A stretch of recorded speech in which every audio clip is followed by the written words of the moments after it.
What can we do to protect mangroves? It's clear that mangroves cannot be saved without soliciting help from the locals. We can engage with programs which give awareness about the services that mangroves provided.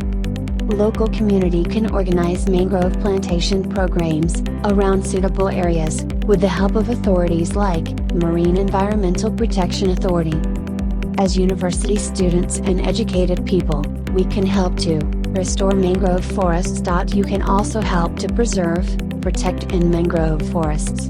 So, you can help by numerous ways like spreading awareness regarding mangrove plantation and protection, participate in mangrove walks, report any clearing mangroves in your area, participate in mangrove plantation drives, and also we can report cutting mangroves to your nearest police station. So let's give our best to protect them.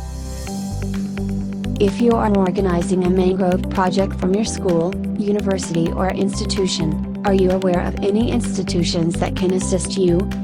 The Marine Environment Protection Authority is the highest body established by the Government of Sri Lanka under the Prevention of Marine Pollution Act No. 35 of 2008 with the sole responsibility of preventing, controlling and managing marine pollution in Sri Lanka. The Small Fisheries Federation, SUDISA, is a non-governmental organization established in 1992 as a development network of small-scale fishing and farming community organizations in Sri Lanka. This institution was able to make Sri Lanka the first nation in history to conserve and replant all mangrove forests.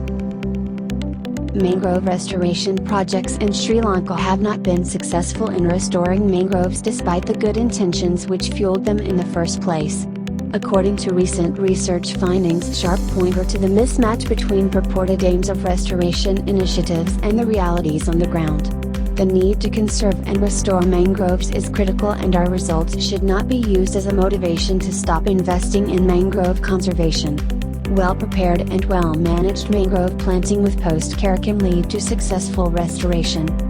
As a precautionary principle, mangroves should be protected where they still occur. In addition, mangroves can be replanted in areas where they have been degraded as far as the environmental conditions are still conducive for hosting mangroves. However, planting mangroves in areas that have undergone major changes or in areas where mangroves were never reported should be preceded by a scientific assessment of whether or not mangrove can grow there. For Sri Lanka, Vijan et al. Demonstrated that 90% of the Sri Lankan coastline is vulnerable to ocean surges, for example, tsunami, while mangroves can only grow along less than 1/3 of it. Particular attention has to be given to identify alternative bioshields or other means of coastal protection for the 2/3 of the coastline where mangroves cannot grow. How to grow mangrove with seeds. Note, before you take mangrove seeds or seedlings from the wild, be sure that you have the legal right to do so. If you don't know, ask. If you want to start growing mangroves from seeds, first soak the seeds for 24 hours in tap water. After that, fill a container without drain holes with a mixture of 1 part sand to 1 part potting soil. Fill the pot with seawater or rainwater to 1 inch above the surface of the soil. Then press a seed into the center of the pot. Position the seed ½ inch below the soil surface. You can water mangrove seedlings with fresh water. But once a week, water them with salt water. Ideally, get your salt water from the sea. If this is not practical, mix up 2 teaspoons of salt in a quart of water. Keep the soil wet at all time while the plant is growing.